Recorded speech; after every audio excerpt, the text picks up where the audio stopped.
This podcast is proud to be part of the TalkSport Fan Network. TalkSport. Powered by fans.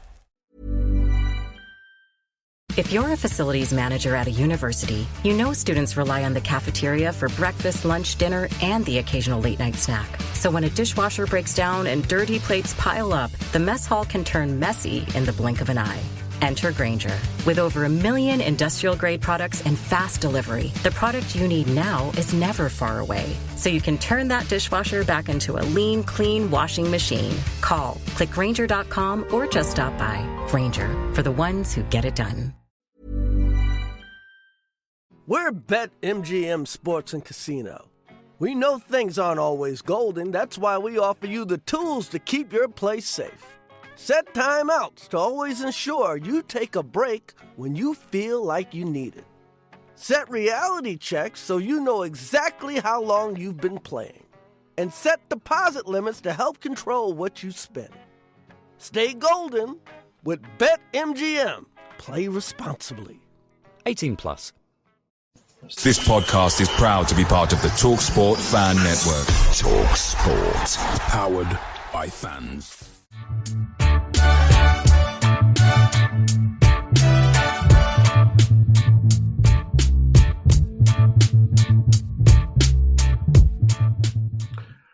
Good evening and welcome to another edition of The Away End. I am Craig Courtney and I am joined this evening by Julian Fern from the Lowdown podcast for Leyton Orient fans.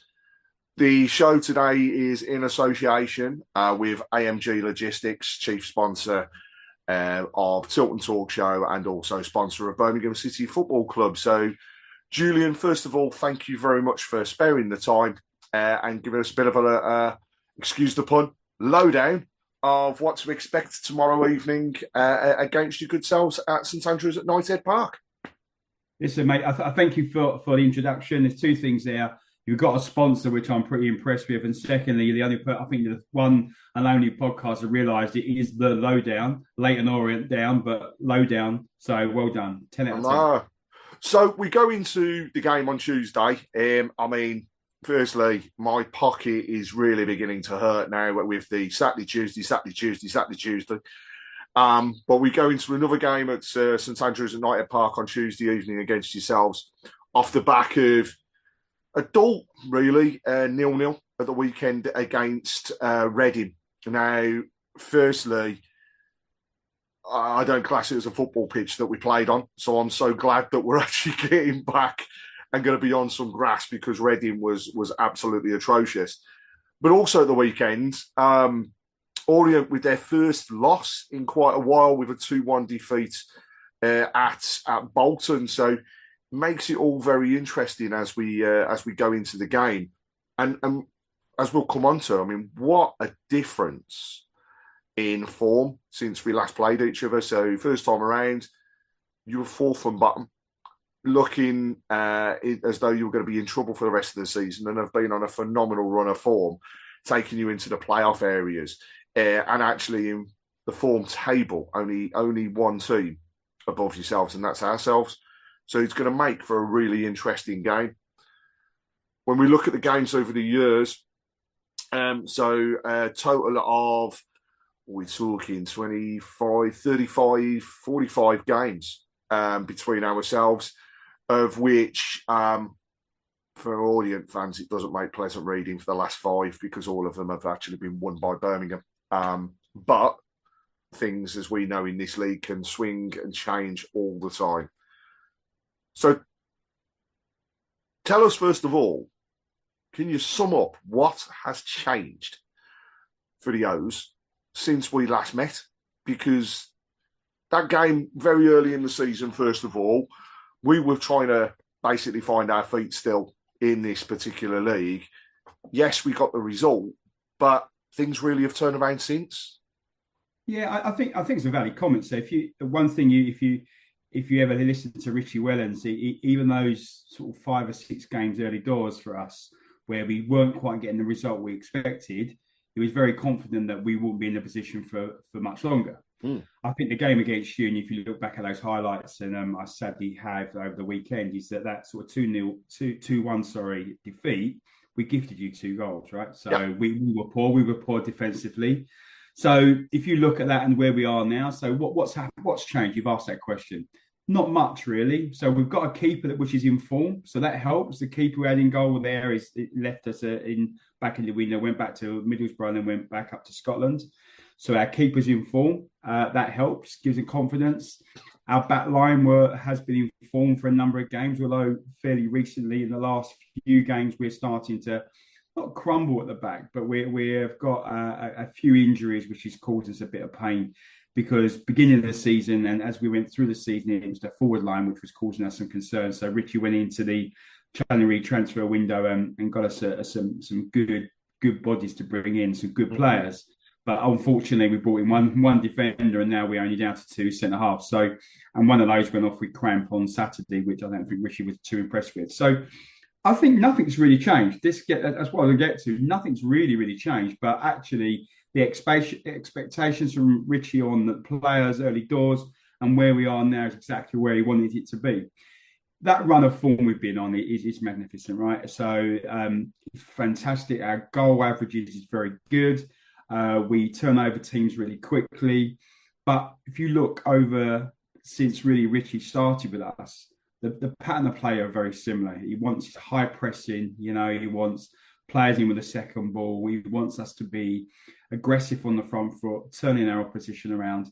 And it's going well. So as you quite rightly said, I think that the form books are great, but it's 90 minutes on a Tuesday night in Birmingham is going to be something that either we sit here and say, I think it'd be your first loss at home this season, or something stupid like that, isn't it? So that could be phenomenal. But on the other side of it, it could be a back-to-back defeat for Richie for the first time in a long while.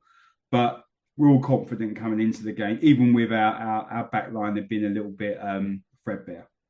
I think the one thing that I remember from the game the first time around was actually your defence and how high up the field the defensive setup actually played, which I think it allowed for Birmingham to attack with the balls not over the top direct, but cutting through the middle and giving us those opportunities at the time. Sounds as though that's still very similar at the moment, albeit with a depleted defence. Or has he strengthened that so that you don't see them playing as far forward as what they did that first game? He wants to play from the back, so you start that attack that way, but then our defensive line does push up and our fullbacks get up high. So that always gives you that risk that the centre halves will be turned around. But I think looking at what the lineup could be on Tuesday, which is tomorrow, probably have Galbraith, which is probably one of our most informed players, playing at right back, and Curry at left back.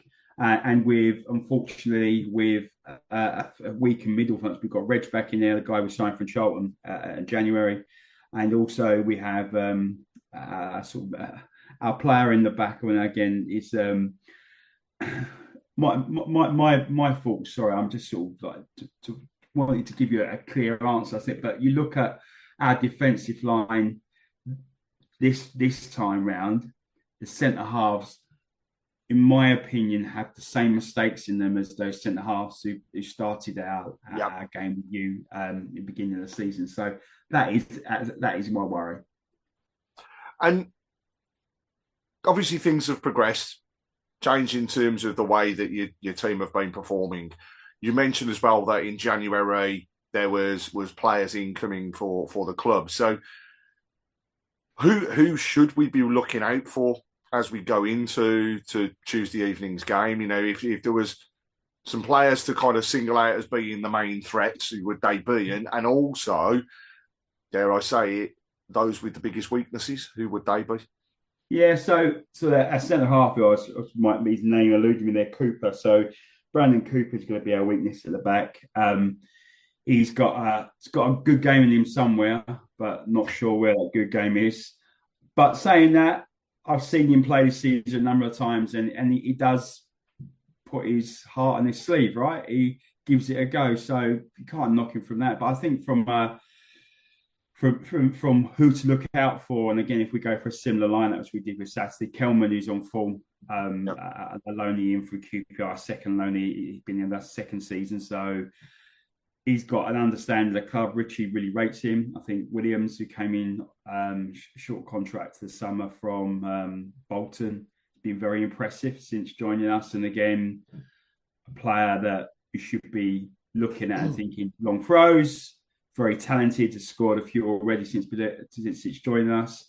But I think if you look back at the player I just mentioned, Ethan Galbraith to me is probably the best player in this league outside your squad by a country mile. Mm-hmm. And if actually he could walk into your team and probably walk into the majority of the championship teams in the bottom half easily.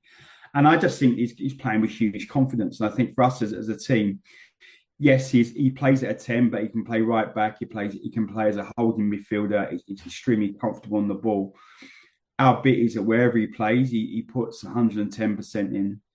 He's very versatile. And I think if Donnelly's not having a game in that 10 role early on in the game, he won't leave Ethan at right back. He will switch him into the 10 and bring Salmon on at right back, a little bit weaker there, because he'll play him the 90 minutes because he knows he could do something magical that turn that game around. And hopefully we won't be in that position. Hopefully we'll be on an equal path for a long time in that 90 minutes with you. So across the squad, and I think that's the bit which is the difference.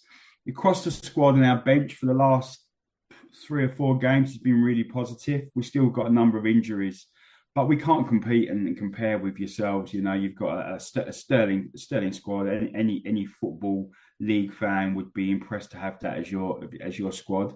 And good luck to you, right? You know, and I know you're going to go up this year. You know, you're in the form to go up. But all I say is that I know where I would rather be as a fan. I'd rather be in a team chasing to go up, not a team that's come down, had to prove a point to go up again, and a journey that you may inspire not to be successful in the championship and end up coming back down again, and that must be quite disheartening. So we're on that route trajectory. We're not bouncing up and down as we did in previous years when we went down to the National League. And I think this is the difference with the way things are at the moment. You know, Birmingham needed to hit the reset button. That was the plain and simple thing. We got new owners through the door who tried their absolute utmost to keep us in the division. We went down because we weren't good enough. It wasn't that, you know, other teams were better than us. It was down to the fact that we were just not good enough to stay in the division last year. We've hit that reset button, and the squad that they've built is it's built for a championship. You know, that's what they set their stall out at the start of the season. That's why we didn't see too much movement in January, because they've got the players they already wanted. You know, we've gone out with strengthening certain areas. We are depleted at the moment, though. You know, there's a lot of injuries gone on. To the weekend, we saw 3 players limping off the pitch. But, you know, we've had Dykes, who we won't see on Tuesday evening. Thank God. We also had defenders going down because of the injuries to the knees. Keshi Anderson pulled up at one point, and everybody was like, "Oh my God, it's his hamstring."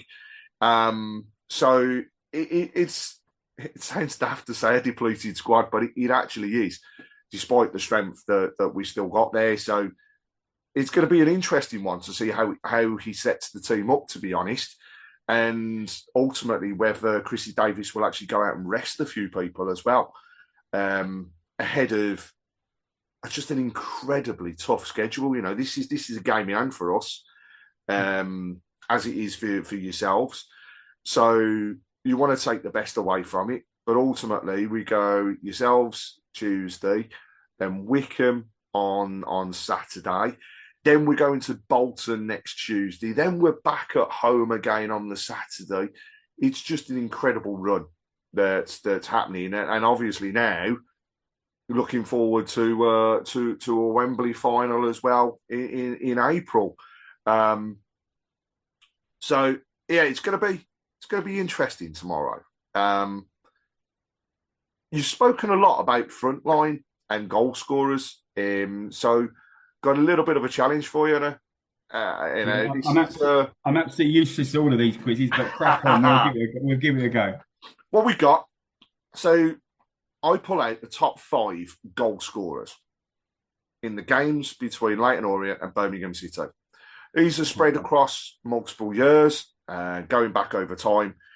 And there are 5 players that make the top goal scorers. Now, what I can tell you is 3 of the 5 are from Birmingham. One of them I have just mentioned. The 2 others from Leyton Orient, I'm hoping you'll be able to tell me who they are. And also whether you want to have a go at the other 2 Birmingham ones. And one really is going back over time. So what I can tell you as a hint is the 2 players for Orient. One was a centre forward and one was just an out-and-out striker. Both of them have only scored 1 goal each in the games between us. Wow. The top 2 were both from Birmingham. One player scoring 3 goals, who is an out-and-out centre forward. Second one was an attacking midfielder who got 2 goals. And like I mentioned, the third Birmingham player who I've just mentioned plays on the left wing. He's only scored 1. So thinking about the Orient ones, first of all, centre forward and an out-and-out striker. 1 goal. It's a tough one. I think if you gave me all their first names, I still wouldn't be able to give you the answer to your question. Because every time you mention the word Birmingham City, the only thing that pops up in his head is Ricky Otto, because he's a player that played for both clubs and a player that with character and what have you, and gone on to have a fairly successful career. And also now, I think he's a priest now, isn't he? Or a pastor somewhere. He's a pastor, yeah. So I think he's the only player that comes up. Orient players playing Birmingham. I'm pretty tragic in this. So, what sort of? Go give me some era, roughly. You're talking a few years ago, I think. I can give you initials rather than the era. Okay. So we'll go with the striker first of all. Out striker, and the initials are KN. We're BetMGM Sports and Casino. We know things aren't always golden. That's why we offer you the tools to keep your place safe. Set timeouts to always ensure you take a break when you feel like you need it. Set reality checks so you know exactly how long you've been playing. And set deposit limits to help control what you spend. Stay golden with BetMGM. Play responsibly. 18 plus.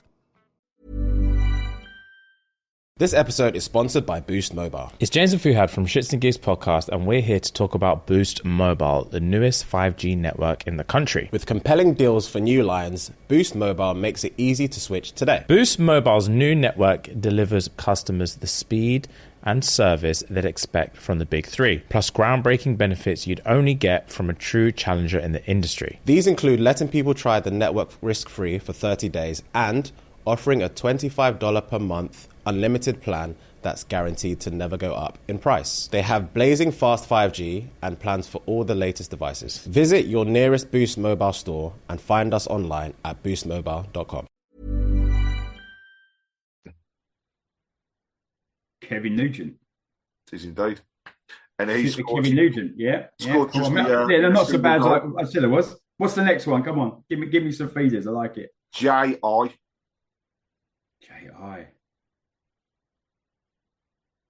Oh, man. Jabo Iberia, yeah? No? Jabo? It is indeed. Yeah. And I'm glad that you've just pronounced that because I would never have given it a go. So bloody hell. Both scored at Birmingham against you. All right, okay. Indeed.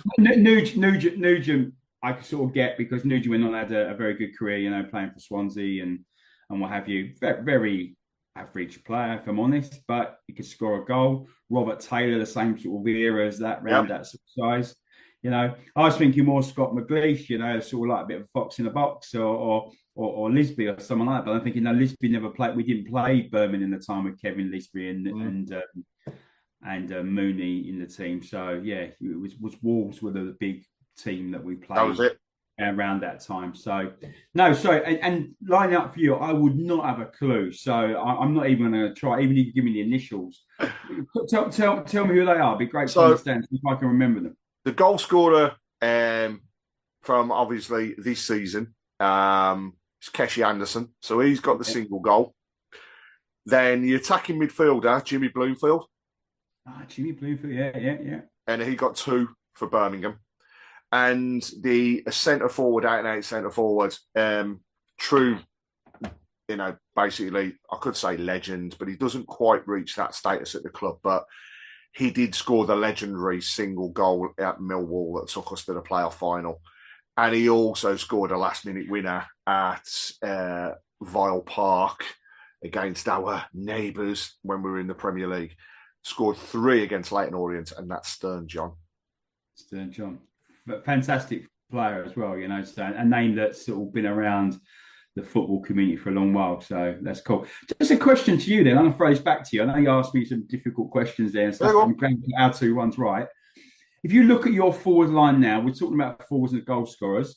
Yep. How your forward line now, would you put any of those forwards into your all-time Birmingham City 11? No. They haven't reached, for me, they haven't reached the status of what other people have done.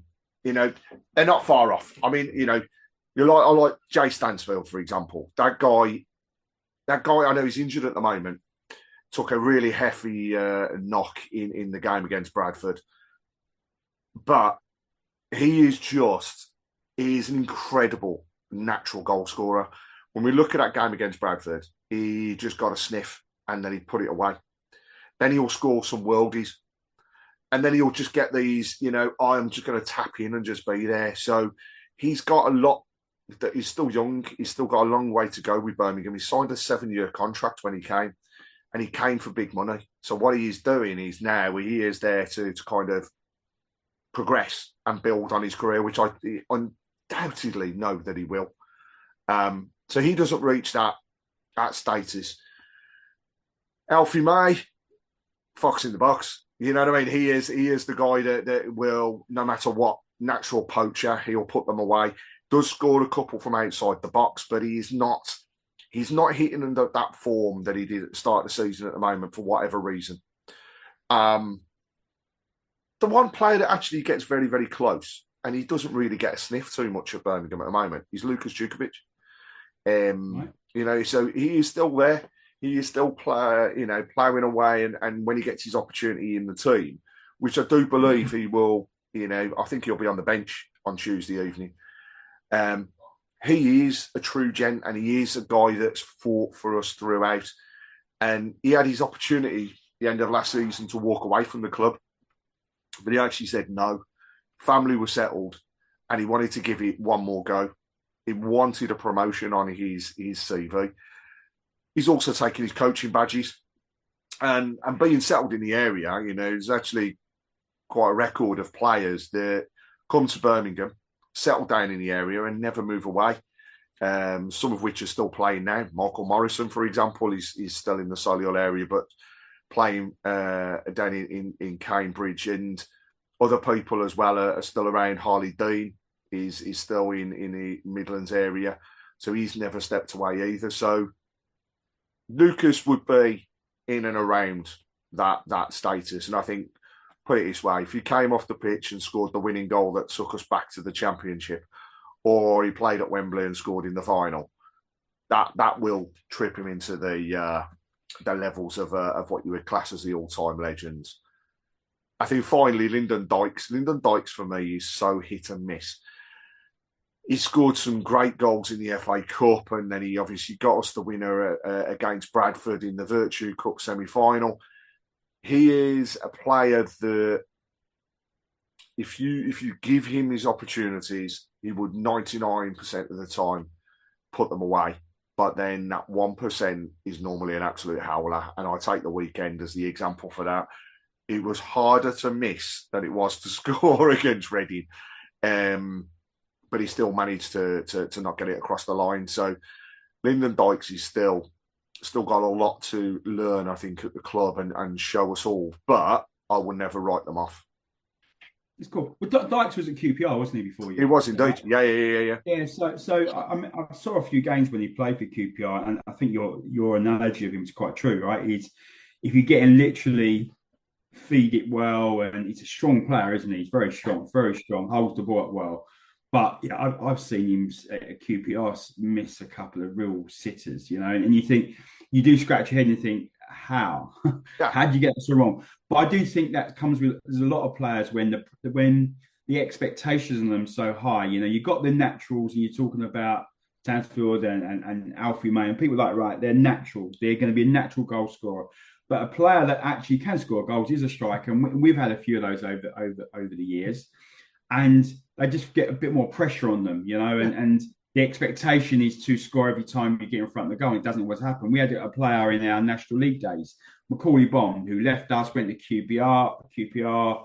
He's floated around and he's ended up at Southend now.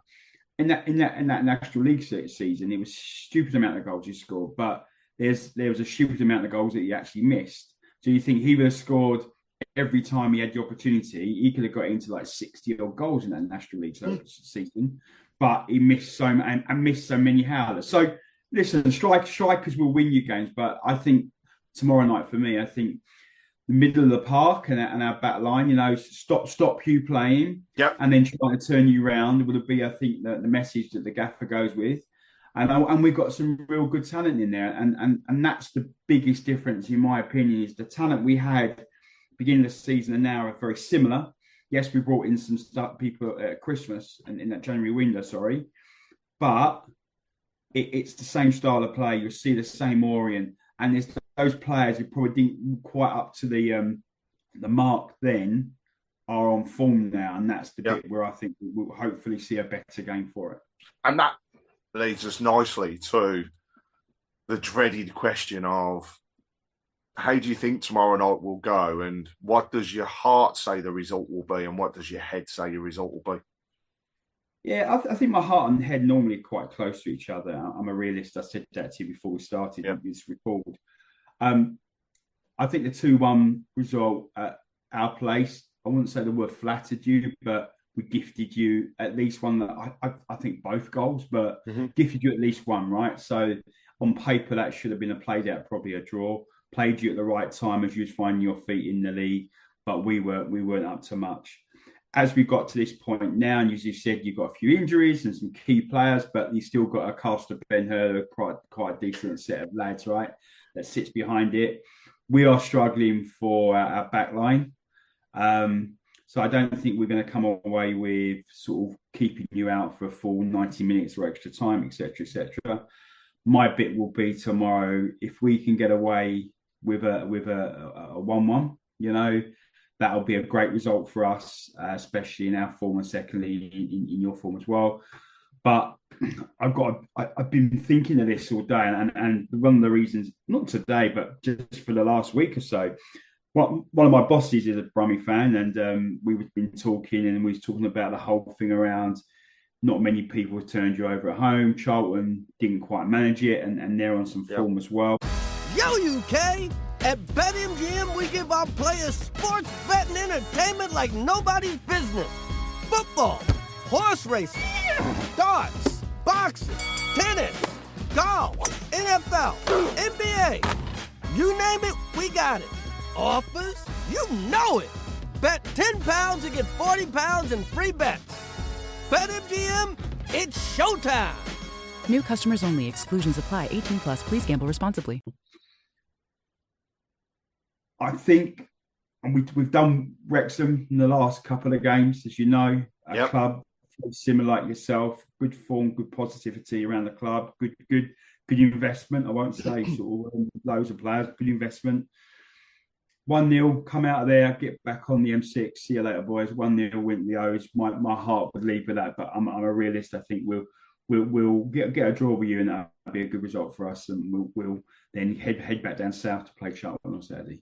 And I think we've just done our live show, and the one thing that we always do is a prediction. And I've said, out the two games that we've got upcoming, we're playing the team that are fighting for a playoff position, and then the team that are fighting for second spot in the league.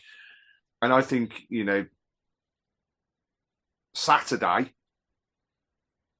whilst it's against Wycombe, that probably plays into our hands a little bit more because they've got to come at us. Whereas for yourselves, you can come in with a relaxed attitude, and a team that's relaxed and a team that is not necessarily looking to go out and we must beat you type of scenario is more dangerous, in my opinion. And it's going to be a tough game. There's absolutely no doubt in it. In fact, I stick by the fact that there is no such thing as an easy game in this league. Oh, even though we turned over Cambridge a couple of weeks ago, it still wasn't easy to start off with. You've got to learn to break down a team, and when a team sets out the stall of you've got to get past us, that's down to you then to be able to break them down. So it's going to be tough. I made the prediction on the show, and I'll stick with it, of saying that it'll be, I think, a 1-0 to Birmingham, but it'll be extremely hard fought and it will be tight. And I still think it'll be that way around. And I wouldn't rule out a 1-1 at all. I think, teams are now wanting to come and get the results at St Andrews at Knighthead Park. They want to take that record. We are unbeaten at home. We are 16 games unbeaten in the league, so people want to take this. And that's sometimes easy enough of a team talk than the manager going, you've got to go out, you've got to go and, make sure this person knows you're around after 5 minutes, or just make sure you stay tight. It doesn't always need that. It's just, look at what they've done. Go and beat that. Go and break that record. So it's going to be tight, but looking forward to it as always. Absolutely. Just last point for May on that. So you'll talk about Wycombe and talk about us. I think you're quite right there, because I think Wycombe are on the descendancy and we're in the ascendancy because we're doing so well. That's right. And they've had that change in leadership there. That's had an impact, so we can tell that already. The impact on the managers where he's gone to the Lutons had no impact. No impact whatsoever. Yeah, it's gone the other way. So he probably looks over his shoulder and wish I'm probably going to see Wycombe and Luton swap positions as the summer comes. But I think that, and they'll be right up for it as well, because they want to start to get themselves clear of the playoffs. They want to make sure they get automatic promotion. They want to kick on back to the Championship, yeah. And I think the pressure for me is very much on Wycombe. Dare I say, we've got nothing to kind of lose, but if we go into that game, and we take a result tomorrow, then we go to that game and we beat them, we could well end up being 12 points ahead of them without, and with still a game in hand. So it's scary for them, and that's why I think the pressure's on them. But Julian, thank you very much for joining us to give us the lowdown on the game. And look, when it comes to tomorrow evening, may the best team win. And as I always say, I wish every team all the very best for the remainder of the season, apart from when you play Birmingham. So I hope you do get your playoff position. And let's hope that next season we're playing each other in the Championship, because I think that'll be great for both clubs. So thank you very much for joining us on the away end in association with AMG Logistics. And I'll end as always by saying, keep right on. Cheers. Thanks very much.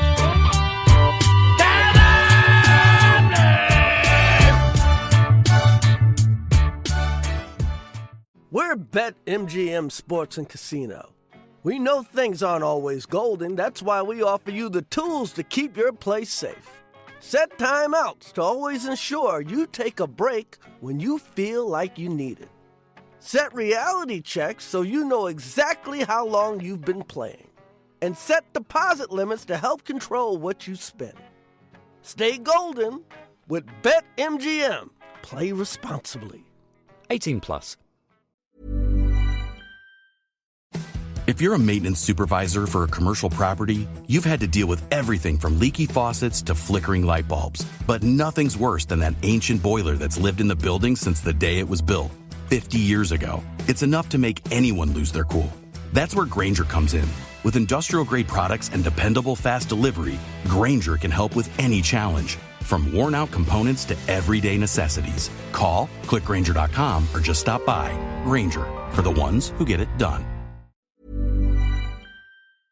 This podcast is proud to be part of the TalkSport Fan Network. TalkSport. Powered by fans.